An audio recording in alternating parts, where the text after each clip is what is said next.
दोस्तों सरकार ने जमीन की रजिस्ट्री से रिलेटेड यहाँ पे 3 बड़े भारी बदलाव को किए हैं। अगर आप एक जमीन की रजिस्ट्री को कराने जा रहे हैं तो ये वीडियो देखना आपके लिए बहुत ही ज्यादा इंपॉर्टेंट होने वाला है। तीनों पॉइंट्स को मैं पूरा बिल्कुल डिटेल में कवर करने वाला हूं।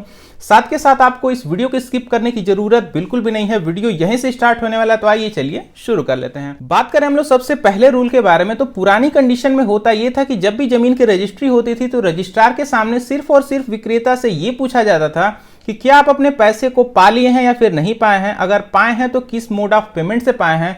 अगर वो हामी भर देता था तो वहां पर रजिस्ट्री कंप्लीट हो जाती थी। लेकिन अब यहां पे शासन ने इसको चेंज कर दिया है। चेंज क्या किया है, बिल्कुल ध्यान से समझिएगा। अब जो भी विक्रेता होंगे उनको अपने पेमेंट का एक साक्ष्य वहां पे प्रस्तुत करना पड़ेगा, तभी जाके जमीन की रजिस्ट्री कंप्लीट हो पाएगी। अब साक्ष्य के रूप में चाहे तो वो एनईएफटी की रसीद लगा सकते हैं, अपनी बैंक की पासबुक लगा सकते हैं, या फिर ईटीएस के माध्यम से भी हो जाएगा, जिसको इलेक्ट्रॉनिक क्लियरिफाइंग सिस्टम के नाम से जानते हैं। तो वहां पे उसको आपको कोई भी एक साक्ष्य वहां पे प्रस्तुत करना पड़ेगा विक्रेता का। अगर विक्रेता अपने पेमेंट का वहां पे साक्ष्य नहीं प्रस्तुत करेगा तो सिर्फ और सिर्फ कहने मात्र से आपकी रजिस्ट्री कंप्लीट नहीं हो पाएगी। आपको कोई ना कोई एक साक्ष्य वहां पे देना पड़ेगा। अब हम लोग बात करें दूसरे बड़े बदलाव के बारे में, तो जो दूसरा बड़ा बदलाव है वह सिर्फ और सिर्फ नकद धनराशि को लेकर के है। अब जमीन की रजिस्ट्री में 20,000 से अधिक की नकद का लेन देन नहीं हो पाएगा। इसके ऊपर की नकद का लेन देन वहां पे सीधे सीधे नियमों के उल्लंघन में माना जाएगा।